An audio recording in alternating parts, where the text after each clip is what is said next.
주간 브리핑.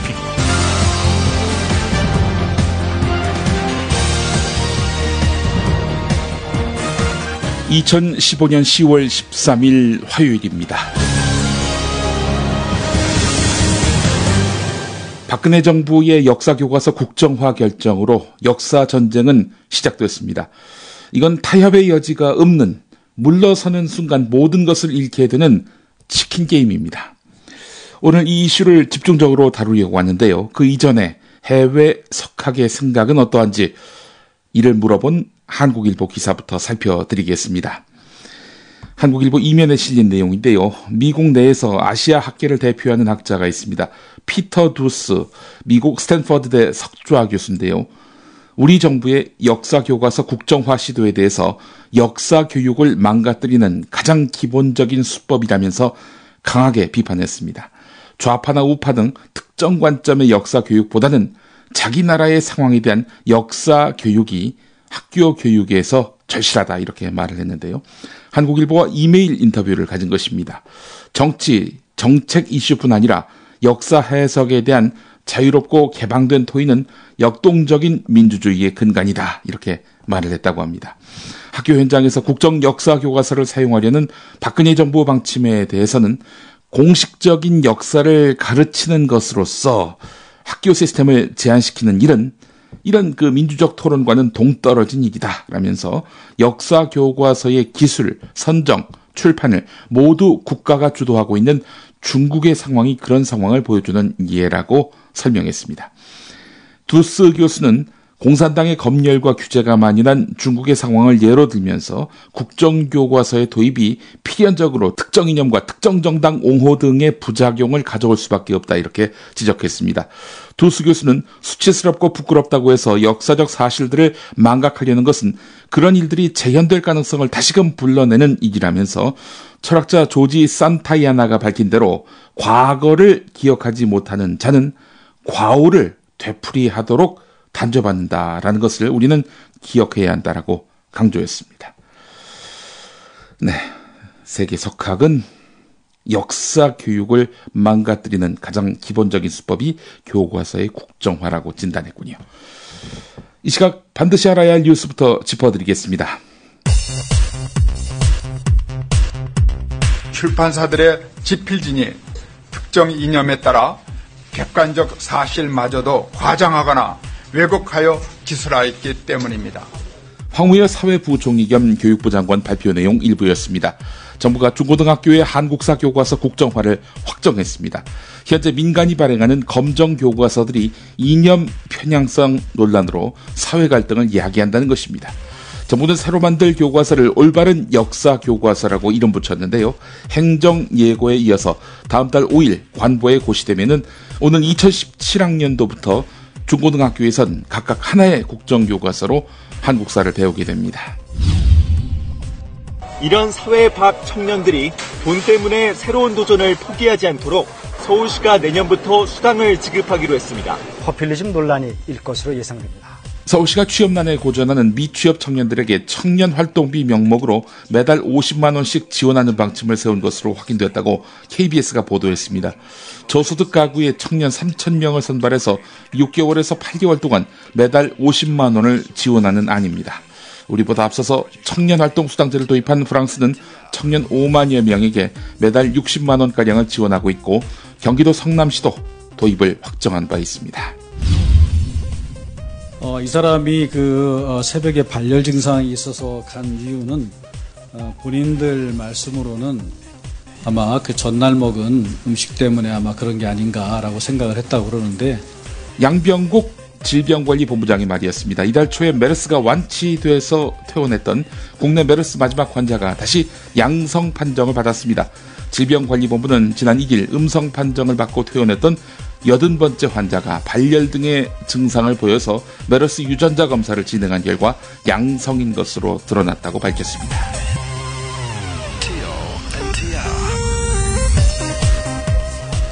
어제부터 광고를 하나씩 끊어서 여러분들께 들려드리고 있죠.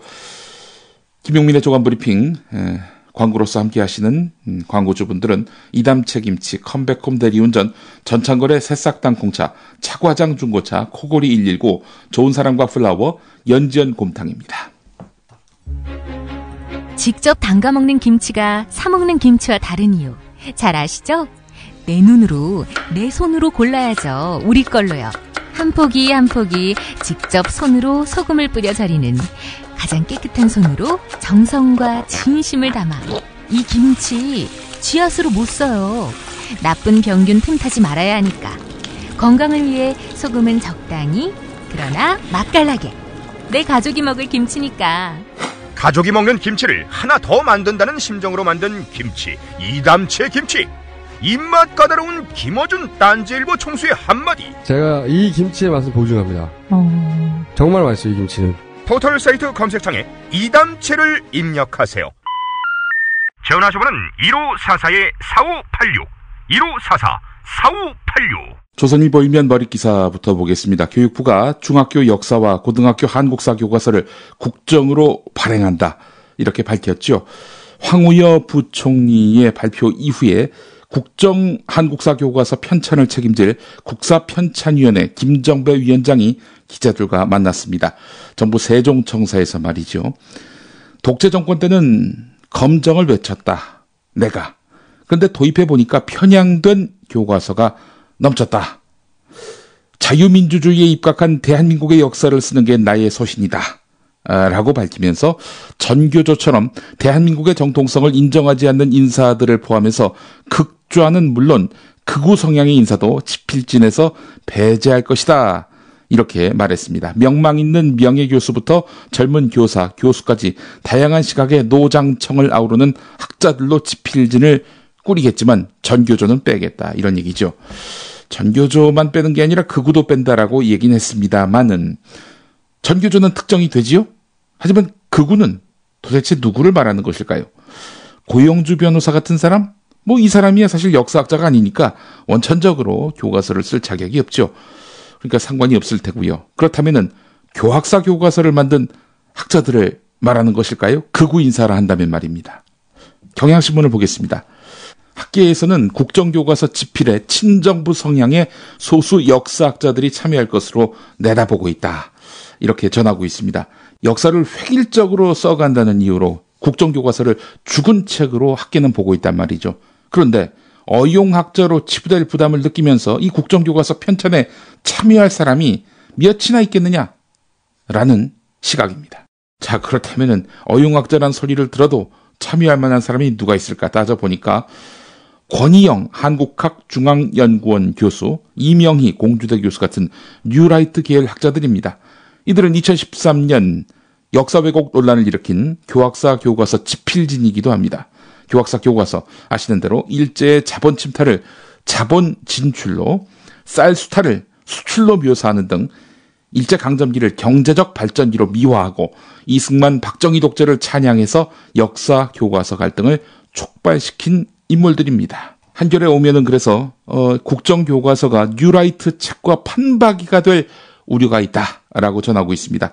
일제강점기에 있어서 인구가 늘어났습니다. 또 의료가 개선됐단 말이죠. 여기에 주목하는 자들이 바로 교학사 교과서를 만든 뉴라이트 역사학자들이란 겁니다. 일제강점기 때 현대 한국의 기초를 닦았다, 이렇게 강조를 했는데 물론 친일을 맹목적으로 찬양하고 미워하진 않죠. 그러나 친일이 나쁘긴 하지만 그에 따른 보상이 있었다, 이른바 근대화론을 주창하고 있는 것입니다. 당연히 유신 체제에 있어서도 긍정성을 부각하는 내용을 담을 것입니다. 나쁜 건 나쁜 것이고 바르지 못한 것은 또 바르지 못한 것인데요. 그런 것들에 대한 평가는 두루뭉술하게 얘기를 해놓고 설령 그런 역사가 있다 손 치더라도 그에 따른 긍정적 효과도 있었다라는 점을 강조하려는 것입니다. 이게 그들이 말하는 균형 잡힌 역사라는 것입니다. 한편 도종환 새정치민주연합 한국사 교과서 국정화 저지투기 위원장 의원총회에서 이런 말을 했습니다. 정부 여당이 지난 10년 동안 뉴라이트 교학사 교과서를 추진했고 좌절했다. 그래서 국정으로 갈 수밖에 없다고 생각한 것이다, 라면서 내년부터 사용하는 초등학교 사회과 국정교과서가 중고등학교 국정교과서의 미래다, 이러면서 국정교과서의 일부 내용을 인용했는데요. 이토 히로부미가 을사조약을 성공적으로 마무리했다고 표현했다. 이런 교과서를 만들려고 하는 것이 정권의 의도다. 이렇게 목소리를 높였습니다. 또 정부는 첨예하게 대립하고 있는 역사는 아예 기술하지 않겠다. 이러고 있단 말이죠. 자, 그렇다면은 유신 정권 시절에 이런 불의와 또 부정 이런 것들에 대해서 기술해야 한다는 쪽과 이거 기술하면 안 된다라는 쪽이 맞설 경우 이게 완전히 누락된다는 거죠. 이런 식으로 해서 유신 역사의 그릇된 면들 역사 교과서에 담지 않는 이런 꼼수가 여기 숨어 있는 것입니다.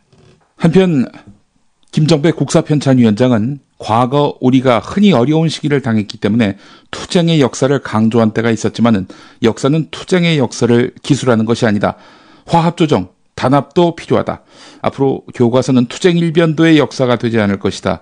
이렇게 말했다고 하는데 이 양반이 프랑스 국사편찬위원장이라면은 프랑스 혁명 소홀하게 취급하겠군요.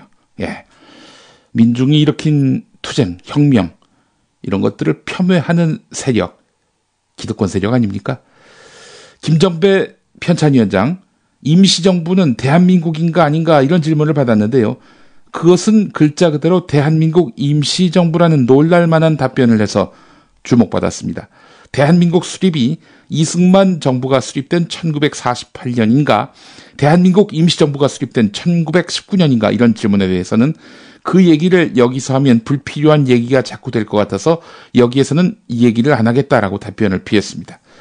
그것은 우리 학계의 큰 문제 중에 하나다 이렇게 이야기를 했는데 이걸 슬쩍 논란거리로 만들어버리네요. 우리 헌법은 대한민국 임시정부의 법통을 이어받는다라고 했습니다. 그렇다면 대한민국이 수립된 시점은 1919년이죠.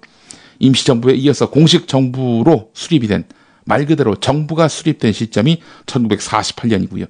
이런 명확한 역사 인식을 부정하는 데서부터 왜곡이 시작되는 거지요. 왜곡 교과서의 오명 떨치기 쉽지 않을 것 같습니다. 컴백홈 대리운전 여자한테 참 좋은데 여자한테 정말 좋은데 어떻게 표현할 방법이 없네. 컴백홈 대리운전이 왜 여자한테 좋냐고요? 대리기사님을 전화가 아니라 스마트폰 앱으로 호출합니다. 대리기사님의 사진과 평가, 체험 후기를 보시고 선택합니다. 그리고 모든 결제를 현금이 아닌 스마트폰에서 간편히 끝냅니다. 컴백홈 대리운전 왜 이제 나왔니? 묻지도 따지지도 않는 대리운전 이제 컴백홈으로 바꾸자. 구글 플레이 앱스토어에서 컴백홈 대리운전을 입력하세요. 신규 고객 전용 쿠폰 번호 1818 입력하시면 기본 10,000원에 쿠폰 10,000원을 더해서 2장의 쿠폰을 선물로 드립니다. 컴백홈 대리운전 남자한테도 좋은데 정말 좋은데. 오늘 조중동은 이 역사교과서 국정화에 대해서 어떤 시각을 갖고 있을까? 집중적으로 얘기해 보겠습니다. 조선일보 3면을 보겠습니다. 고등학교 역사교과서 좌편향 파문은 노무현 전 대통령 집권 차태인 2003년에 시작됐다. 조선일보가 슬쩍 또 논란의 책임을 노무현 정부로 떠넘기고 있습니다.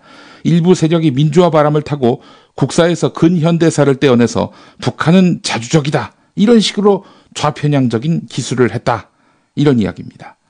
조선일보는 한국사 교과서 편향된 것은 맞고 이 편향 논란이 촉발된 것은 노무현 정부 때부터다. 이런 얘기를 하고 있습니다.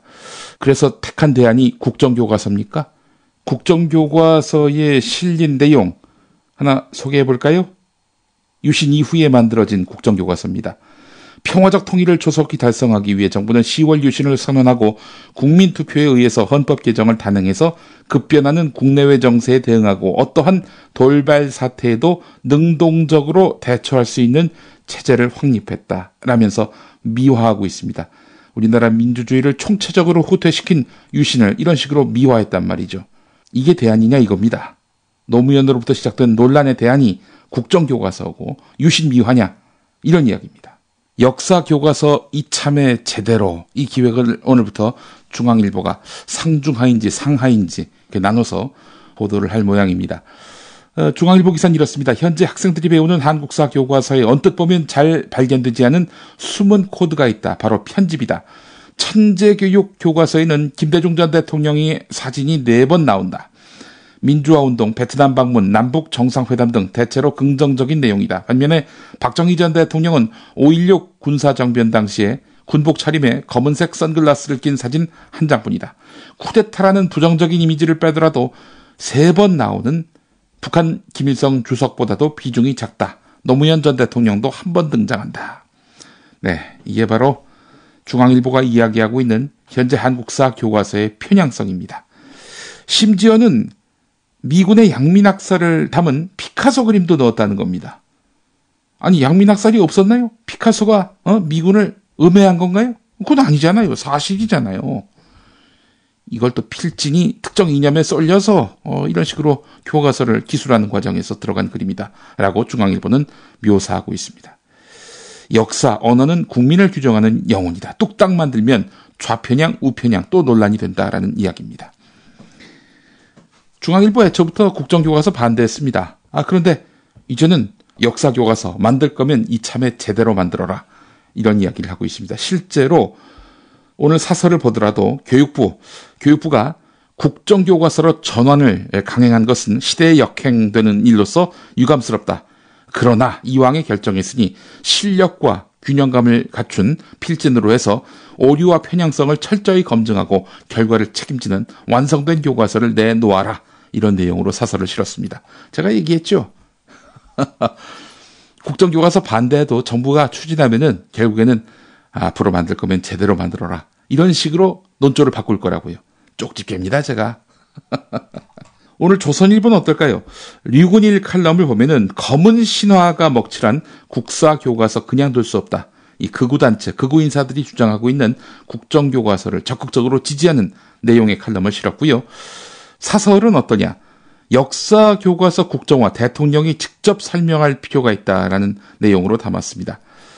이런 중대한 결단을 내렸다면, 국정화 결단을 내렸다면 대통령이 직접 나서서 왜 적지 않은 반대에도 불구하고 역사교과서를 국정교과서 하나로 단일화해야 하는지, 국정교과서에 담아야 할 내용과 정신은 무엇인지 국민에게 설명할 필요가 있다라고 사설을 통해서 지적했습니다.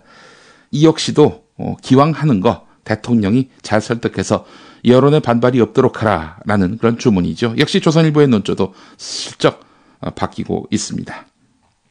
한편 어제 동아일보는 새 국정교과서 이름이 균형교과서가 될 것이다 이렇게 보도를 했죠. 중앙일보 같은 경우에는 바른교과서가 될 것이다 이렇게 예견을 했는데 중앙일보가 맞췄습니다. 예, 올바른 교과서. 올자가 하나 더 들어갔습니다만은 하여간 올바른 교과서. 중앙일보 안이 채택된 셈입니다. 자, 이러다 보니까 동아일보가 좀 면구스러웠던 모양입니다. 이면에서 국정교과서 명칭 우여곡절이라는 2단 꼭지 하나 슬쩍 넣었습니다. 동아일보는 사설에서 역사교과서를 부실 검정했던 교육부, 그러니까 지금 검인정 교과서가 잘못됐다라는 인식은 같습니다만은 이런 교육부가 국정화를 하겠다고 하는데 과연 국정화는 올바로 할까라는 제목의 사설을 실었습니다. 국가 개입이 적었던 검정도 부실하게 했던 교육부가 국정화는 제대로 할지 의문이다. 교육부는 권위 있는 전문가들로 지필진을 구성하겠다고 했지만 학계에서는 벌써부터 지필 참여를 회피하는 분위기다. 시간적으로도 촉박하다. 1974년에 발간된 첫 국정교과서 개발에 참여했던 원로 역사학자는 약 2년의 지필 기간이 있었지만은 시간이 절대적으로 부족했다라고 말했다. 당시 지필진은 시대별 전공자 1명씩 모두 5명이었다. 교육부 계획대로 역사가만이 아니라 정치, 경제 등 타분야 전공자를 포함해서 20에서 40명으로 지필진을 구성한다면 1년은 의견 조율하기에도 부족한 시간이다. 결국 함량미달의 학자가 시간에 쫓겨서 지필한 부실한 국정교과서가 나올 가능성이 크다. 황우여 장관은 역사학계의 의견을 두루 듣고 국정화를 주저했던 것으로 알려졌다.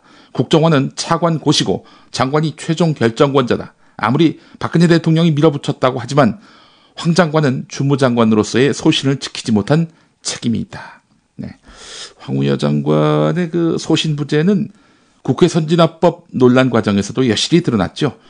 본인이 국회 선진화법을 밀어붙여서 완성을 시켰고 그렇게 해서 법안으로 만들었는데 집권하고 나서 보니까 이 정부가 밀어붙일 그 법안들 야당 협조 없이는 통과시킬 수 없단 말이죠. 그래서 없애자. 여당 특히 친박 내에서 이런 목소리가 나왔을 때 거의 꿀먹은 벙어리가 돼버렸단 말이죠. 어나더타임 508을 진행하는 전창걸입니다. 레스베라트롤과 아스파라긴산이 풍부한 새싹 땅콩을 오랜 시간 증숙해서 만들어 맛이 고소한 새싹 땅콩차. 소중한 사람에게 마음을 담은 추석 선물을 보내주시면 어떨까요? 정말 좋은 게 많은데 식품이라서 설명할 수 없는 안타까움이 있지만 이미 드셔본 분들은 몸에 좋은 반응을 느끼고 계십니다. 속상한 세상, 그럴수록 몸은 더 잘 지켜야겠죠. 부담 없는 추석 선물로도 아주 좋은 새싹당 홍차. 정말 좋습니까? 물으신다면 자신 있게 대답합니다. 정말 좋습니다. 남자에게만 좋냐고요? 여자에게도 좋습니다. 인터넷 다음에서 새싹당 홍차를 검색하시고 전창걸닷컴으로 오세요. 회원가입 없이 바로 주문하실 수 있습니다. 전화 주문도 가능합니다. 070-8635-1288, 070-8635-1288입니다. 정부와 새누리당이 역사교과서 국정화를 밀어붙이면서 분단 상황을 앞세우고 있죠. 교육부는 남북 분단 등 특수한 상황과 이념간 견해 차이로 인해서 교과서의 잦은 오류와 편향성 문제가 대두됐다, 이렇게 이야기하고 있는데요. 김영우 새누리당 수석 대변인 역시 유일한 분단 국가에서 북한의 도발 위협이 계속되고 있는데 국가관과 정체성이 흔들려서는 안 된다. 국가와 국민의 안위를 위한 일이라고 논평하기도 했죠. 역사 교과서를 국정화해야 갈등을 막고 공론을 모을 수 있다, 이런 얘기입니다. 그러나 우리와 비슷한 시기에 분단을 겪고 현재는 통일을 이뤄서 발전하고 있는 독일은 어땠느냐. 독일은 역사 교육에서 모든 갈등을 있는 그대로 드러내고 과거의 잘못을 미화하지 않으며 논쟁을 통해 다양성을 추구하는 정반대의 길을 택했습니다. 통일된 다음이 아닙니다. 통일 이전에 그랬다는 겁니다. 통일 전에 서독 역사 교과서를 보면 현대사 비중이 39% 정도였는데요. 근현대사를 합치면 60%가 넘을 정도로 근현대사 비중이 높았습니다. 이 안에는 동독 체제에 대한 설명도 서독과 거의 같은 비중으로 실려 있었단 말이죠. 교과서 내용도 서독, 동독, 양진영이 모두 오류가 있었고 실수를 저질렀다, 이 점을 인정하고 대결과 적대의 근원에는 오해가 있었다는 점도 중요하게 짚었습니다.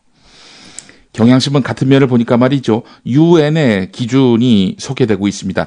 유엔은 2013년 유엔 총회와 2014년 유엔 인권위원회에 역사교과서와 역사교육에 관한 문화적 권리 분야 특별조사관 보고서를 제출했습니다. 2000년대 국제적으로 교과서 갈등 수위가 높아지니까 유엔 차원에서 권고안을 마련한 것입니다. 바람직한 역사교육에 관한 국제 기준이라고 할 수 있을 텐데요. 국정교과서, 정치사 중심의 서술, 국가 정체성 강화를 목적으로 한 역사교육, 이거는 해서는 안 된다, 지양해야 한다라고 강조하고 있습니다. 국정화를 밀어붙이는 한국 역사교육을 퇴행적으로 짚은 거라 하겠습니다. 유엔 보고서는 애국심을 고취하기 위해서, 국가적 자부심을 강화하기 위해서, 국가나 지역적 정체성을 만들기 위해서, 이런 정치적 아젠다를 세우기 위해서 역사 교육을 이용하는 것은 사실 대부분의 국가에서 나타나고 있는 현상이다. 하지만 역사학의 특성에 부합하지는 않는다, 라고 지적했습니다. 글로벌 스탠다드 너무 좋아하시는 분들이 많이 계신 박근혜 정권인데 말이죠. 글로벌 스탠다드는 국정교과서는 아니다, 이겁니다. 경향신문 30면을 보겠습니다. 김민아 논설위원회 박근혜의 사부곡, 이런 제목의 칼럼이 있습니다. 박근혜 대통령에게 아버지는 어떤 존재일까? 존재의 출발이요, 지향이요, 종착이다. 2012년 대선 전에 새누리당 친박 핵심인 김재원 의원이 박근혜 후보가 정치를 하는 것은 아버지의 명예 회복을 위한 것이다 라는 발언을 해서 설화를 빚은 적이 있었다. 이 김재원 의원도 이런 얘기를 했군요. 김어준 총수가 박근혜에게 정치는 아버지에 대한 제사다, 이렇게 이야기를 했었는데 말이죠. 결국 이제 김재원 의원이 부인하는 바람에 유야무야가 됐지만 사실에 가까울 것이다. 2013년 교학사 한국사 교과서의 검정 통과는 신원 작업의 신호탄이었다. 신원, 그러니까 가슴에 맺힌 원한을 풀어버리는 것을 말하는 거지요. 가슴에 맺힌 원한을 풀어버리는 작업의 신호탄이었다. 교학사 한국사 교과서 검정 통과가. 자, 그런데 이념을 따지기조차 사치스러울 만큼 오류투성이인 그런 교학사 책이었다. 결과는 채택률 0%대의 참패였다. 검정 제로. 이 상태로는 힘들겠다고 본 박근혜 대통령은 지난해 2월에 교시를 내린다. 균형 잡힌 역사 교과서 개발 등 제도 개선책을 마련하라. 세월호 참사와 성완종 리스트 의혹, 메르스 사태만 없었더라면 역사 교과서는 이미 국정화되고도 남았을 것이다. 정부가 마침내 거사를 결행했다. 자식은 부모를 넘어서야 어른이 된다. 하지만 박근혜 대통령은 어른이 될 생각도 의지도 없다. 오히려 21세기 대한민국을 해체해서 1970년대 아버지의 나라로 재조립하는 것이 목표인 것 같다. 최근 정부 고위 관계자에게 과거의 유물인 국정교과서를 왜 부활시키려 하는지를 물었다.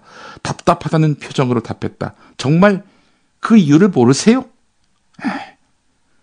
그분의 뜻이라는 이야기로 들렸다. 네, 이런 내용이었습니다.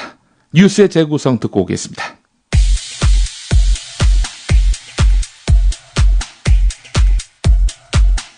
박근혜는 언제부터 역사교과서 국정화를 생각했을까? 이미 그녀는 대선 후보 시절부터 꿈꾼 것이 아니었을까? 새누리당 대선 후보 경선 때 임태희 후보와의 일문일답. 이 5.16에 대한 규정에 대한 역사 규정을 교과서를 개정하실 의향이 있습니까? 자유민주주의 자체가 잘못하면 이 안보의 위기 상황이었는데 그러면 어쨌든 뭐 그냥 있어야 되느냐. 친박근혜계이며 이번 국정교과서 확정의 주역인 교육부 장관 황우여가 2013년 새누리당 대표일 때 했던 국회 교섭단체 대표 연설. 내부적으로는 자라나는 세대들에게 우리 역사 교육을 강화해야 하겠습니다. 따라서 역사 교과서에 대한 책임은 정권이 아닌 국가가 직접 맡아 올바른 내용으로 제공하는 길을 찾아야만 합니다. 특히 근현대사는 헌법 가치를 존중하는 내용이어야 합니다. 2014년 1월 대통령 박근혜의 신년 기자회견 당시 사실에 근거한 그리고 균형 잡힌 그런 교과서를 가지고 학생들이 배워야 하고 어떤 그 좌건 우건 이념적 편향도 있어서는 안 된다고 생각을 합니다. 친박근혜계이며 현 정부 최고 실세로 꼽히는 경제부총리 최경환이 새누리당 원내대표이던 2014년 1월 당내 회의에서 한 말. 역사인식에 대한 분열은 자칫 국민 분열로 이어질 수 있는 위험천만한 일입니다. 어떠한 경우에도 역사는 진영 논리에 따라 춤을 추어서는 안 됩니다. 균형 잡힌 역사 교육을 통해 우리는 대한민국 국민으로서 정체성과 자긍심을 가지고 국론을 통합하고 국가를 발전시키는 원동력을 얻게 되는 것입니다. 미래 세대에게 잘못된 역사관이 주입된다면 건전한 시민으로 성장하는 데 큰 걸림돌이 될 수밖에 없습니다. 검정교과서 제도가 오히려 국민적 갈등과 분열의 원인이 되고 불필요한 논란을 확대 생산한다면 민족의 장래와 미래 세대를 위해서라도 국정교과서로 다시 돌아가는 방안을 진지하게 논의해야 될 때라고 생각합니다. 그리고 한 달 뒤 교육문화부처의 업무 보고 당시 대통령 박근혜 재차 교과서 정책 뜯어 고치기 지시. 정부의 검증을 통과한 교과서에 많은 그 사실 오류와 이념적 편향성 논란이 있는 내용 이런 것이 있어서는 안 될 것입니다.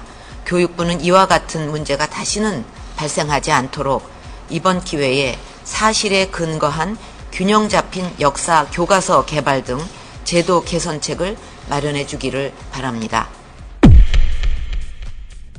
그렇다면 박근혜는 왜 교과서에 집착할까? 대선 후보 당시 교과서만으로 학교의 기본 교육이 완성되는 교과서 완결 학습 체제를 구축하겠습니다. 당선된 이후 박근혜 대통령이 교과서 외의 것을 시험에 내지 않아야 한다고 강조했습니다. 교육 관련 대선 공약으로 내세운 사항을 거듭 강조한 것으로 이를 위해 충실한 교과서를 만들어야 한다고 지적했습니다. 이렇게 하는 이유는 교과서 외의 것을 절대 출제하지 않겠다는 원칙을 지키기 위해서라고 강조했습니다. 교과서만으로 교육하겠다는 이 일념, 목적은 무엇일까? 5.16에 대해서 그냥 쭉 오랜 몇 년간을 혁명이라고 교과서에 나온 적도 있었고 또 뭐 군사 정변이라고 또 한 교과서도 있고 구테타라고 한 교과서도 있고 그렇게 좀 다양하게 기술이 되어 있고 또 바뀌어왔고 그렇습니다. 그래서 교과서대로 배우겠죠, 우리 학생들은. 교과서 외의 것을 절대 출제하지 않겠다는 원칙을 지키기 위해서. 박근혜가 가르치려는 역사는 과연 어떤 내용일까? 이제부터는 1989년 향 피워놓고 아버지를 추모하던 자연인 시절의 인터뷰. 4.19 의거는 말하자면 잘못된 나라를 바로잡기 위해서 일어나는 희생을 무릅쓰고 일어난 혁명인데, 그런 의미에서 나라를 구하기 위해서 일어난 5.16 혁명도 그런 의미에서 4.19의 그 뜻을 계승하고 있다. 저는 그렇게 보고요. 저는 5.16이 말하자면 그 구국의 혁명이었다. 저는 그렇게 믿고 있는데. 그렇다면 박근혜는 왜 정치를 하는 것일까? 또 아버지가 하신 일에 대해서 특히 그 왜곡된 그런 여러 가지 그 평가라든가 그런 보도라든가 이런 거를 쭉 그동안 접해오면서 참 말을 하고 싶은 그 생각이 많았어요. 근데 잘못된 거를, 부모님에 대해서 잘못된 거를 하나라도 바로 잡는 것이 자식된 도리가 아니겠는가 싶어가지고 이제 이렇게 적극 응해왔습니다. 우리는 알아야 한다. 1989년 이후 그녀가 하나도 달라지지 않았다는 점을 10월 12일 교육부 장관 황우 여가 교과서 국정화를 발표하며 했던 말. 국민의 역사를 다르게 기억한다면 그 나라의 미래는 분열뿐이다. 이스라엘의 홀로코스트 추모관장의 말입니다.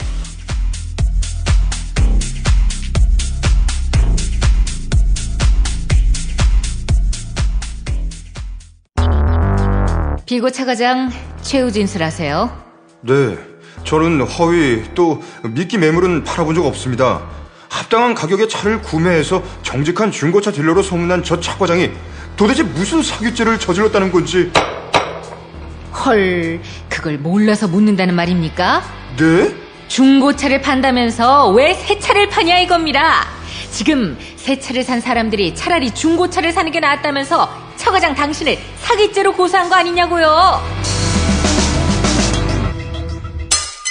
차 과장 중고차, 새 차와 다름없는 최고의 중고차만 팔고 합리적인 가격에 차를 구매해왔습니다. 010-5556-6885 010-5556-6885로 차 과장에게 언제든 연락주세요. 중도를 표방하는 신문이죠. 한국일보의 사설 하나 인용하면서 한국사 교과서 국정화 논란 관련한 소식 매듭 짓도록 하겠습니다. 정부와 여당의 국정화 전환 결정과 발표를 보면은 속도전을 방불케 한다. 이념 논쟁과 역사적 갈등 등 한국사 교과서 국정화 여부는 첨예한 논쟁이 뒤따르는 중대한 사안이다. 하지만 정부는 공청회 등 이렇다 할 여론 수렴 과정조차 거치지 않았다. 그저께 열린 당정협의도 국정화 방침을 이미 결정해놓고 형식적으로 마련한 자리에 불과했다. 도대체 무엇을 위해서 우격다짐으로 국정화를 관철시키려는 것인지 의문이다. 시국선언과 촛불집회 등 반대 여론이 거세지자 속전속결식 밀어붙이기를 택한 것으로 보인다. 국정화를 추진하는 여당과 정부의 논리는 한마디로 현재의 검정 교과서들이 이념적으로 편향돼 있다는 것인데, 이는 자가당착이다. 교과서는 일반 서적처럼 저자가 마음대로 쓸 수 있는 책이 아니다. 국가가 정한 교육과정과 지필기준이라는 틀 안에서 검정에 통과해야 한다. 지금 사용되는 8개 종류의 검정 교과서는 이명박 정부에서 공시한 지필기준에 따라서 작성된 것이다. 교육부가 검정을 통과시켜놓고 좌편향 교과서라고 비난하는 것은 심각한 자기모순이다. 사회적 토론과 합의 없이 일방적으로 추진되는 국정교과서가 성공할 가능성은 크지 않다. 학계와 일선학교 현장에서 강한 반발을 사고 있는 국정교과서는 아무리 강제성을 띠고 보급되더라도 결과적으로 외면받고 힘을 잃을 것이다. 학계에서 존경받는 학자들이 어용이라는 낙인을 우려해서 참여를 꺼리게 되면 다른 방향으로의 편향성이 더욱 심해질 우려가 있다. 통상 2년에서 3년인 제작 기간을 무시하고 지필, 심의, 현장 검토, 인쇄, 배포 등의 전 과정을 1년여 만에 해내라는 것은 졸속 교과서를 만들라는 이야기밖에 안 된다. 명분에서도 실리에서도 한국사 국정화는 취약성을 내포하고 있다. 이런 지적입니다. 사회가 국정화로 온통 들끓고 있는 상황입니다. 이를 외면하듯 박근혜 대통령 오늘 방미합니다. 책임 있는 지도자의 모습일까요? 정치권 소식으로 넘어가 보겠습니다. 새누리당 투톱 사이의 균열이 점점 벌어지는 모양새다. 오늘 세계일보가 6면에서 전하고 있는 소식입니다. 김무성 대표의 한 측근이 전화통화에서 원유철 원내대표처럼 당무에 많이 관여하는 원내대표를 본 적이 있느냐 이렇게 반문했습니다. 당 대표가 있고 원내 대표가 또 따로 있죠. 거의 모든 정당이 그렇습니다. 당 대표는 당무를 관장하고요. 원내 대표는 원내의 그 전략과 방향을 결정하는 그런 역할과 위치에 있는 인물이죠. 원유철 원내대표가 당무를 할 수 있는 공천 룰 논의를 위한 당내 특별기구 위원장에 친박계 인사로 분류되고 있는 김태호 최고위원, 이주영 의원을 추천한 데 대한 불만의 목소리가 지금 쏟아지고 있습니다. 당무에 속한 특별기구 인선을 왜 원내대표가 감나라, 배너라 이런 식으로 왈가왈부하느냐 이런 얘기입니다. 김무성 대표 측의 불편한 심기는 원유철 원내대표가 비박근혜계에서 친박계로 넘어갔다는 판단에서 비롯되는데요. 사실 원유철 원내대표 지난 2월에 유승민 전 원내대표의 러닝메이트로 해서 정책위 의장에 당선됐지요. 7월에 유승민 파동 후에 당내 비박계, 친박계의 합의추대 형식으로 원내대표직에 올랐는데 그때만 하더라도 비박계였던 원유철 원내대표가 지금은 친박계에 동조하면서 신박계, 그러니까 신박근혜계로 변신했다는 것이 김무성 대표 측의 시각입니다. 이에 대해서 원유철 원내대표 당의 올바른 길을 가기 위한 것이다. 이렇게 얘기하고 있는데 김무성 대표 측에서는 원유철 원내대표의 이런 월권 행위가 계속될 경우 의원총회를 통한 비토도 검토하겠다는 그런 강경론까지 나오고 있는데요. 앞으로의 행보 지켜보겠다. 김무성 대표의 측근이 이런 말을 했다고 합니다. 한편 한수도권 의원은요. 비박계 의원들이 김무성 대표에게 더 이상 물러나면 안 된다. 라는 의견을 전달하고 있는 것으로 한다고 말했습니다. 김무성 대표가 어떻게 응답할까요? 이 역시 주목됩니다. 새정치민주연합도 시끄럽습니다. 새정치연합 비주류 의원 모임인 민주당 집권을 위한 모임과 김한길 안철수 공동대표 체제 당시의 핵심 당직자 모임인 콩나물 모임이 국회에서 새정치연합 뭐가 문제인가라는 토론회를 개최했습니다. 때마침 교과서 국정화가 결정된 날의 말입니다. 비주류 핵심인 이종걸 원내대표, 김한길 안철수 전 대표, 박영선 박지원 전 원내대표를 비롯해서 30명가량의 의원들이 결집해서 새 과시를 했는데 심지어 탈당한 박주선 의원도 행사 초반에 잠시 참석했었다고 합니다. 김동철 의원, 문재인 대표에게 고언을 드렸는데 쓴소리를 했는데 지도부 흔들기라는 반응을 들었다면서 누가 문재인 대표를 죽인다고 했느냐 라면서 목소리를 높였다고 합니다. 당이 역사교과서 국정화 저지 총력전에 나선 상황을 감안하지 않을 수 없었겠지요. 안철수 전 대표, 박근혜 정권의 수구 회기 음모가 당 혁신을 기피하고 덮을 수는 없다고 생각합니다. 이렇게 이제 말을 했다는 거죠. 그러나 일부 참석자들 사이에서는 교과서 국정화로 당이 뒤숭숭한데 토론회 날짜를 하필 이날 잡느냐라는 이야기가 나왔다고 합니다. 여보, 좋은 꽃 배달 추천 좀 해봐. 회사에서 보내려고? 그럼 좋은 사람과 플라워지. 화환이나 조화가 7만 원도 안 돼. 결제도 적립금으로 가능하다고. 오, 그래? 근데 화환이나 조화 말고 이벤트를 위한 건데. 그거 역시 좋은 사람과 플라워. 꽃하고 케이크하고 샴페인하고 다 해서 10만 원도 안 된다고. 가격도 중요하지만 빨리 배달해야 돼. 그거 역시 좋은 사람과 플라워지. 전국 어디든 3시간 내에 배송이 된다고. 근데 누구한테 보내려고? 누구긴 누구야. 좋은 사람. 바로 당신한테 보내는 플라워지. 사랑해, 여보. 어머나. 가격, 배송, 느낌까지 좋은 사랑과 플라워는 감동까지 실어 꽃을 배달합니다. 1566-0263 기억해두세요. 1566-0263. 박근혜 대통령의 최측근인 현경대 민주평화통일자문회의 수석 부의장이 2012년 총선을 앞두고 정관계 브로커인 황인자 씨 측으로부터 편지 봉투에 담긴 현금 1,000만 원을 직접 받은 정황이 포착됐습니다. 현경대 수석 부의장은 돈 외에도 황인자 씨와 수차례 금전 거래를 한 것으로 확인됐는데 검찰은 현경대 수석 부의장이 이 황 씨로부터 불법 정치자금을 받았을 가능성이 있다고 보고 수사하고 있습니다. 자, 이 황 씨는 박근혜 대통령 사촌형부 윤석민 씨와 제갈경배 전 대전지방국세청장에게 민원 해결 청탁과 함께 박 대통령 사촌형부에겐 5천만 원, 그리고 제갈경배 전 대전국세청장에게 1억 원을 제공한 인물입니다. 이른바 황인자 게이트라는 이름이 붙여졌군요. 의정부지검 형사5부가 이를 수사하고 있습니다. 이와 관련해서 현경대 수석 부의장 경향신문 기자에게 지난 총선 당시에 황 씨 측으로부터 1,000만 원을 받았다는 의혹에 대해서는 말도 안 되는 소리라고 일축했습니다. 자, 국민일보 12면으로 가보겠습니다. 포스코 비리 수사를 두고 지난 7월 검찰을 향해서 질이 멸렬하다 이렇게 비난을 했던 사람이 있습니다. 새누리당 이병석 의원, 포항시장 지냈던 분이죠.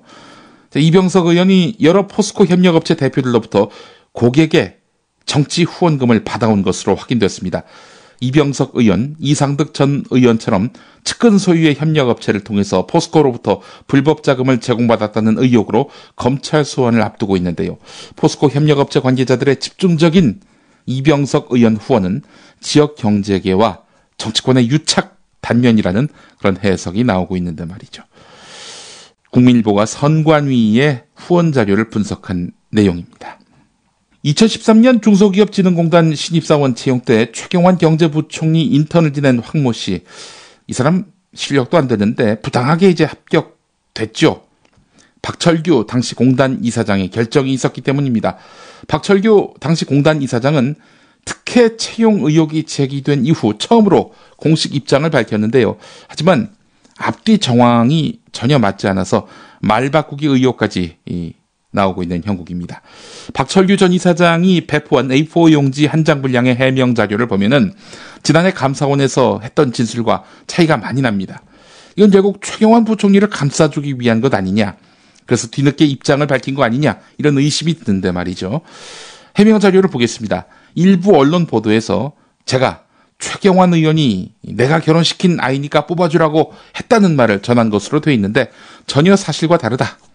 당시 저는 공단 관계자로부터 최경환 의원실 인턴 출신이 신입 직원 채용에 응모를 했는데 최근 결혼도 했다는 말을 전해들었다. 이 말을 내가 다시 전하는 과정에서 와전된 것 같다, 이렇게 말했는데, 하지만 이 박철규 전 이사장은 앞서서 감사원 조사에서는 최경환 부총리가 이 황모 씨를 결혼시켰다면서 합격시키라고 했다는 이야기는 금시초문이라고 답변을 했습니다. 감사원 관계자도 박철규 이사장이 나는 그런 이야기를 한 적이 없다라고 진술을 했는데 이제 와가지고는 이 말은 했지만 와전됐다, 이런 식으로 진술을 번복하고 있는 것이죠. 최경환 부총리와의 면담과 관련한 해명도 설득력이 떨어집니다. 박철규 전 이사장은 해명 자료에서 2013년 8월 초순에 최경환 의원실을 방문해서 잠깐 마주친 적은 있지만 시간이 너무 촉박하고 여러 사람이 들락거리는 어수선한 상황에서 직원 채용과 관련한 말을 나눌 수가 없었다, 이렇게 말을 했는데, 감사원 감사 보고서를 보면은 최경환 부총리와 박철규 전 이사장은 이 황모 씨 채용 문제를 논의하기 위해서 사전에 약속을 하고 원내 대표실에서 따로 만났는데, 이 박철규 전 이사장은 예정이 없이 방문해서 잠깐 마주친 것이다, 이렇게 말을 바꾸고 있다는 이야기지요. 결국 박철규 이사장이 최경환 부총리를 보호하기 위해서 이런 식으로 거짓말하고 있는 것 아닌가 하는 그런 해석이 가능하겠습니다. 한겨레 6면 기사 짚어봤습니다. 6살 하늘이 밥을 잘 안 먹어요. 엄마, 나 이거 맛이 없어요. 그만 먹을래요. 엄마의 걱정은 점점 더해가는데요. 그런데 이때 택배입니다. 연지연 곰탕이 배달됐어요. 직접 도끼로 팬 장작불 위에 한우 사골과 도가니를 가마솥에 한가득 넣고 24시간 끓인 진구. 연지연 곰탕이 하늘이 입에 들어가는 순간, 아, 맛있다. 엄마 한 그릇 더 주세요. 하늘이의 밥도둑 연지연 곰탕. 조미료 같은 첨가물이 전혀 들어가지 않아 엄마의 기쁨은 더하답니다. 연지연 곰탕은 강화군에서 김포시 방향으로 강화대교 건너자마자 있습니다. 포장 판매는 한 팩 800g에 7,000원, 7팩 이상 무료 배송합니다. 주문 전화는 010-7252-1114, 010-7252-1114. 오늘의 날씨. 오늘은 고기압의 영향을 받아서 전국이 대체로 맑겠습니다. 낮 최고 기온 서울 21도, 인천 20도, 청주 23도, 대전 22도, 춘천 21도, 강릉 23도, 전주 22도, 광주 22도, 대구 23도, 부산 23도, 제주 21도로 20도에서 24도의 기온 분포 보이겠습니다. 어제보다는 기온이 좀 높습니다.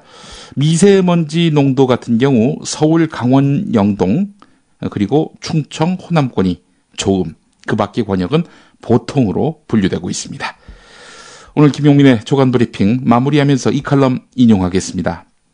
독일 자부심 폭스바겐 독일의 한계도 드러내. 코트라 함부르크 무역관의 윤현철 부관장의 글입니다. 한국일보 15면에 실렸는데요. 토론 문화, 합리적 사고, 신뢰와 솔직함을 강조하던 독일 사회에서 어떻게 폭스바겐 배기가스 조작 스캔들이 발생할 수 있었을까? 독일은 전후에 히틀러와 같은 독재자의 재부상을 막기 위해서 교육에서 활발한 토론과 이를 통한 이성적 판단을 중요시해왔다. 그런데 아이러니컬하게도 폭스바겐 조작 사건은 이런 토론 문화가 이성적이고 합리적인 리더를 선발하는 데까지만 적용될 뿐 정작 리더가 된 이후에는 그 리더십에 무비판적으로 복종하는 과거 독일의 잔재가 남아있음을 보여주는 것이다. 지난 10여 년간 성공적인 경영 성과를 이룬 폭스바겐 최고 경영진에 대한 무조건적인 신뢰가 이번 스캔들의 주요 원인인 것이다. 네, 이런 내용입니다. 대한민국도 최고 통치자, 그 사람에게는 오류가 없을까요? 그 사람에게는 문제점이 없을까요? 한계가 없을까요? 이런 것들을 통째로 무시한 채 무조건적인 신뢰를 보내면서 그 사람이 하자는 대로 다 따라가는 이런 기류에 놓여 있습니다. 무조건적인 신뢰가 어떤 위기를 만들어내는지 폭스바겐 사태를 통해서 직시할 수 있는 그런 지혜가 필요한 때입니다. 석간에서 뵙겠습니다.